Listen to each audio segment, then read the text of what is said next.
皆さんこんにちは。腰痛マンです。本日はダイハツの軽セダン2代目ミライースのご紹介です。初代は2011年に電気ハイブリッドに次ぐ第3のエコカーとしてデビューし、大変よく売れました。スズキからも対抗馬のアルトエコが出て熾烈な燃費競争時代に入りました。その競争が落ち着いた2017年にフルモデルチェンジしてこの2代目となり、アルトとこれ以外ラインナップがなくなってしまった貴重な軽セダンとして売れています。今回は軽くて燃費が良く100万円以下で買えるグレードがある軽自動車らしさを持つミライースの実力を見ていきたいと思います。フロントマスクです。プレーンな初代からトヨタのキーンルック的な顔になりました。漫画のベルセルクに出てくるベヘリットや男梅みたいな顔です。なかなか不機嫌な表情になっています。サイドビューです。ザ・軽自動車という形ですね。先代のミライースや L275 系のミラとよく似たフォルムになっています。タイヤは13インチです。最近は14インチがメジャーですが、こちらは小さいタイヤとなっていてお財布に優しいです。銘柄はセーバーリングという見慣れぬメーカーですが、ブリヂストンのサブブランドということで安心できます。ホイールはスチールでキャップがついています。純正品に似ているのですが、スポーク数が違うので社外品ですね。また前後にオプションのマットガードが装着されています。水や泥の跳ね上げを防いで掃除が楽になるので良いアイテムです。リアです。先代をしゃっきりとシャープにしたスタイルです。C ピラー部分が大きく変化し、ブラックアウトされて、テールランプの上に 3D プリンターで切り出したようなガーニッシュがつきます。この黒いカーボン柄は唐突感があり、好き嫌いが分かれそうです。ほぼ高さと幅の比率が1対1のこちら、全体のフォルムはバランスが取れていてスタンダードで良いです。ただ細かいディテールがちょっとくどいかなと思いました。ボンネットです。高さに余裕のあるムーブやタントといった車の短いボンネットと異なって普通のサイズになっています。エンジンはエッセから続く KF 型ですが、ミラーサイクルやデュアルインジェクターなどいろいろ手が入っています。燃費性能は向上していますが、馬力は当初の58馬力から49馬力まで抑えられています。バルクヘッドには最小限の静音材が貼られていますね。トランスミッションは DCVT ではなく、従来型のインプットリダクション式3軸 CVT です。車重が650キロと軽量なのでこれで十分なのでしょう。フロントサスはストラットです。軽いためかコストのためかスタビライザーはついていません。一方ヘッド部分にはちゃんとキャップが付けられています。リアサスはトーションビーム式です。こちらもスタビライザーはつきません。プラットフォームは DNGA かと思いきや、ミラココアなどと同じ A プラットフォームです。 DNGA、A プラットフォームの車と比べるといろいろと華奢な印象を受けますね。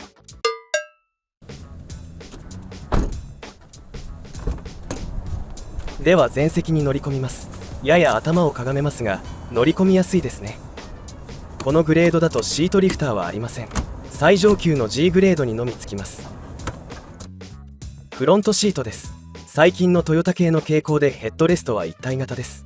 後席からの視界が遮られるのとチープで私はあまり好きではありません。シート座面は柔らかめで長く乗っていると腰にきそうでした。一方シートバックは硬めでこれは良い感じです。ステアリングはウレタンです。最上級グレードでもウレタンですがチルトステアリングはつきます。ステアリングの右側には最近の車らしくパーキングセンサーや自動ブレーキにオートライトなどのスイッチが並んでいます。今後はこれらに加えてバックモニターが義務化されるので車の価格がどんどん上がりますね。ポジション調整はシート前後移動と背もたれの調整のみです。私としてはちょっとアップライトな姿勢となりましたがなんとかなりました。この時の視界ですがダッシュボードが平坦なのでなかなか良いです。メーターは一昔前のハイブリッド車のようなデジタルメーターです。タコメーターはなくシンプルですが白い文字色がとても見やすいです。右のボタンを押すことでオドメーターやトリップメーター、平均燃費、そして気温などが見られるようになっています。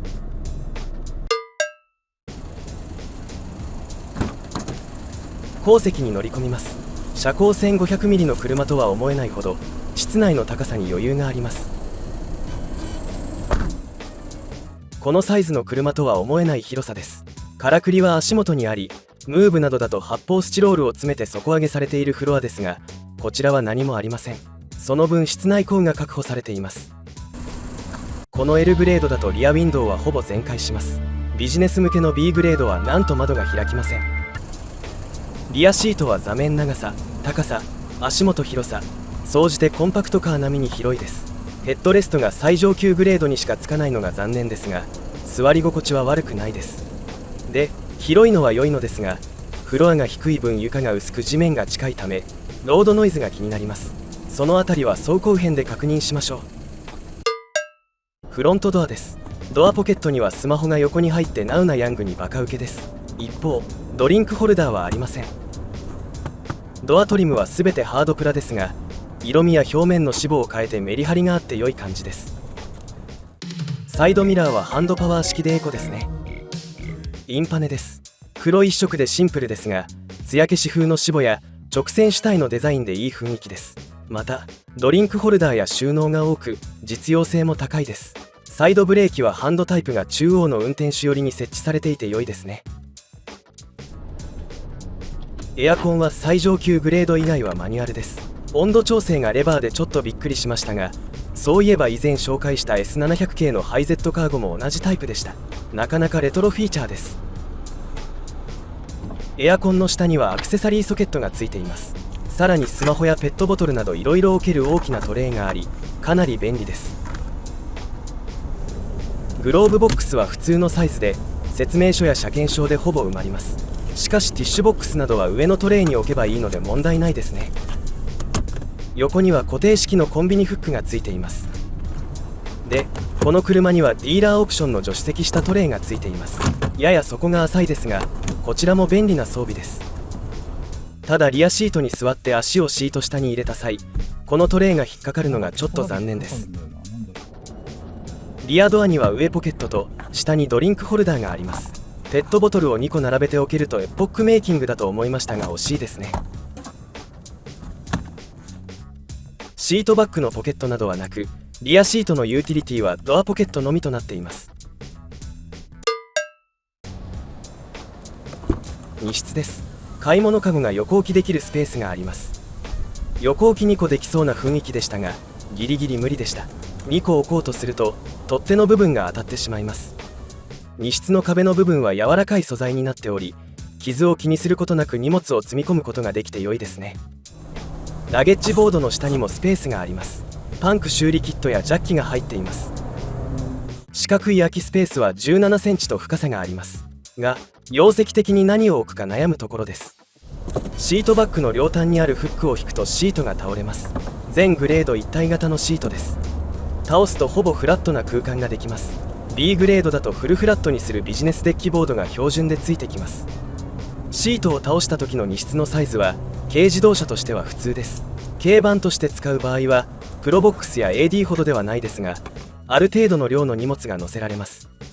シートバッグは荷室からも戻すことはできますが、体を伸ばす姿勢が腰にくるため腰痛持ちの方は注意です。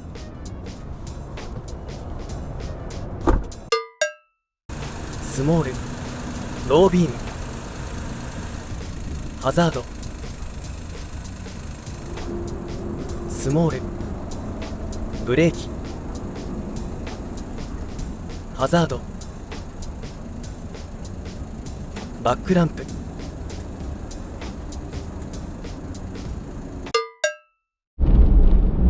一般道です。ロードノイズはうるさいです。高音域のザーッという音やボディに石が当たる音が耳に入ってきます。この辺りは割り切りを感じます。一方、車重が650キロと軽いためか、ブレーキはコントロールしやすいです。リニアに効きます。加速力もあります。初代ミライースはロックアップしたまま走るようなかなりもっさりした印象でしたが、こちらは出だしからぐいぐい加速します。エンジン音はそれなりに入ってきますが元気良いです。ただ1割くらいアクセルを踏んだだけですが、7割くらいアクセルが開きます。アクセルペダルにちょっと足を乗せるだけでふんごうと加速するので楽ではあるのですが、かなり早開きで癖が強いですね。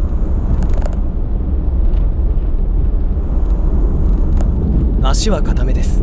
乗り心地はフラットな路面だと問題ないですが、凸凹した道では刺すだけではショックを受け止めきれず、ボディ全体が上下に揺れます。ただ私としては柔らかい足で縦横にボヨンボヨンするより、縦の動きだけで済むこちらの方が良いです。狭い道です。このサイズでボンネットが短いので端に寄せやすく、すれ違いはしやすいです。アクセルを踏んだらすぐトルクが出てくるので、すれ違った後の再加速もストレスなくキビキビ走ることができます。40キロくらいまでかつ狭い道なら、私のマイカーのフィアット500よりよっぽど速く走れます。またダイハツのいつもの CVT はドヒューンというベルトノイズが大きかったのですが、対策されたのかこのミライースでは気にならなくなっていました。まあ他の部分からのノイズが大きいのですが。山坂道の上りにやってまいりました。急なカーブが続くとスタビライザーがないためか少しボディがロールしますが、背が低いためか怖いという感じはないです。またタイヤはしっかり接地感があり、どこかに吹っ飛びそうな感じはありません。この辺り背の低い車の良さが出ています。ハンドリングは良い感じです。パワステの感触は一定で、カーブで変に重くなったりせず自然に扱うことができます。しかしカーブが連続するところでステアリングを切り返す際、一瞬もたつくのが気になりました。ぐにゃっとした感触と間があり、その後に車が向きを変えます。スタビレスのためか、またはボディ剛性不足から来るものでしょうか。下りです。上りと同じくカーブを多少雑に走っていても転がったりしないという安心感はあります。ただ気持ちよく曲がるかというと、ちょっとそれは異なっていて、ステアリングを切っていくとゆっくりボディが沈み込んでいき、それから車が向きを変え始めるという上りと同じもたつきがあります。軽くて背が低いのでスポーティーな走りの味かと思いましたが、ちょっと違いました。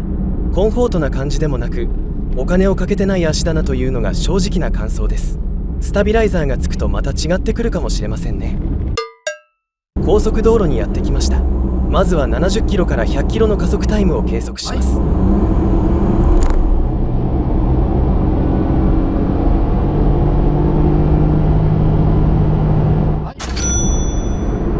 タイムは8秒709でした。同じ NA で200キロほど重いホンダの N1 がほぼ8秒でした。58馬力の N1 に対して、こちらは燃費重視でパワーを49馬力に抑えてあるので、その差だと思われます。120キロで巡航中です。段差は意外にしゃっきりいなしてくれますが、ロードノイズと風切り音が大きいです。さらに直進安定性が怪しいです。ステアリングの中心がフラフラしてハンドルを握る手に力が入ります。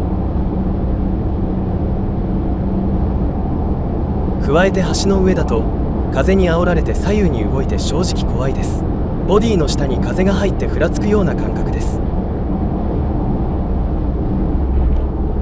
なので100キロにスピードを落として巡航しています。